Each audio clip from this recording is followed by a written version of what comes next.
나에게 글쓰기란. 제가 글쓰기에 관심을 두게 된 건 인터넷 신문사인 모르니까 타임즈 덕분이에요. 친구들과의 동업 실패 이후 갈 곳 없을 때 저를 받아준 고마운 사람들이죠. 처음엔 기사를 올리지는 못했어요. 한번 써보자 다짐하고 3주가 지나서야 첫 기사를 올렸죠.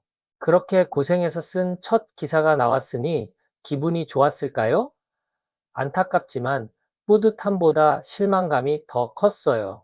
내가 이 정도 수준밖에 글을 못 쓰는 사람이구나 하고 깨달았기 때문이죠. 하지만 처음부터 글쟁이로 태어난 사람이 얼마나 되겠는가? 계속 쓰다 보면 나아지겠지. 라고 매일 스스로 다독이며 기사를 올렸어요. 3개월 정도 지나자 글쓰기에 대한 두려움도 많이 사라지고 남들에게 내 글을 보이는 것도 점점 편안해졌어요.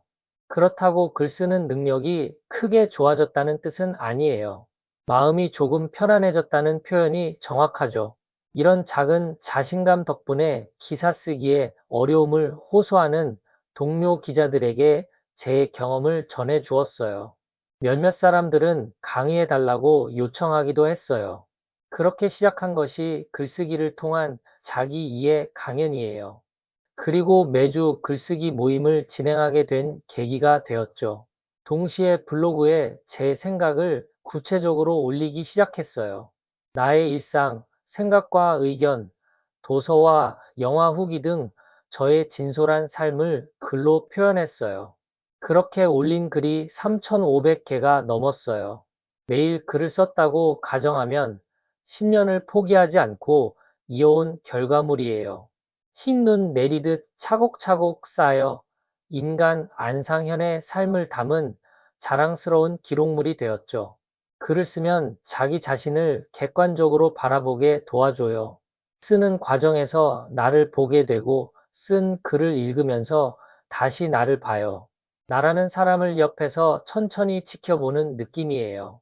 이런 관찰 덕분에 객관적인 시각이 생겨 감정과 사실을 구분하는 능력도 향상되죠. 글쓰기 장점은 끝없이 이어져요. 감정은 시간이 지나가면 결국 사라지는 파도와 같아요. 하지만 바다는 늘 그 자리에 남아 있어요. 감정이 사라지면 사실만 남죠. 글쓰기 과정에서 내 감정이 내가 아님을 깨달아요. 글쓰기를 통해 자기 자신을 이해하게 돼요. 메타인지 능력 향상은 글쓰기로 얻는 최대 효과예요. 막연하게 생각하기보다 좀 더 진지하게 생각하도록 만드는 도구가 바로 글쓰기의 힘이에요. 유시민 작가의 표현의 기술을 보면 본인은 정치적 목적으로 글을 쓴다고 해요. 자기 생각을 글로 표현해서 사람들의 공감을 얻고 결국 행동을 이끌고 싶다는 의미죠. 반면 소설가 김우는 자신을 표현하기 위해 글을 쓴다고 했어요. 글 쓰는 목적이 나를 표현하기 위함인 것이죠. 의도를 갖고 글을 쓰지 않는다는 의미예요. 글쓰기는 이렇듯 제각각 의도와 의미를 품죠. 중요한 건 저자가 그것을 정확히 인식하는가 여부예요. 저는 세 가지 목적으로 글을 쓰는데요. 첫 번째, 제 생각을 정리하고 표현하기 위해서예요. 자기 객관화의 가장 탁월한 방법은 바로 글쓰기죠. 두 번째, 저라는 사람을 알리기 위해서예요. 하나둘 쌓이는 자기 글은 최고의 브랜딩 방법이에요. 세 번째, 제 삶을 기록하기 위해서예요. 자서전과 같은 기록물 역할을 하죠. 세 번째 목적은 저에게 좀 더 특별해요. 제가 글쓰기에 의미를 두는 이유는 어린 딸아이를 위해서인데요. 먼 훗날 아빠란 사람이 어떤 생각을 품고 살아왔는지 설명하기 가장 탁월한 도구가 글이기 때문이에요. 지금도 이 글을 쓰며 글쓰기에 대해 생각하고 있어요.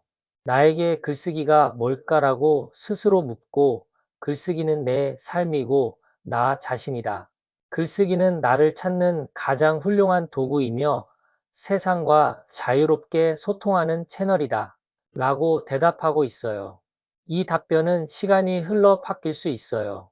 1년 뒤 다시 나에게 같은 질문을 한다면 난 뭐라 답할까? 벌써 궁금해져요. 글 쓰는 사람은 곧 질문하는 사람이에요.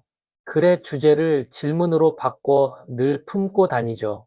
그러다 새로운 아이디어를 얻거나 창의적 글감을 발견해요. 저는 기록하고 싶은 삶을 살고 싶어요.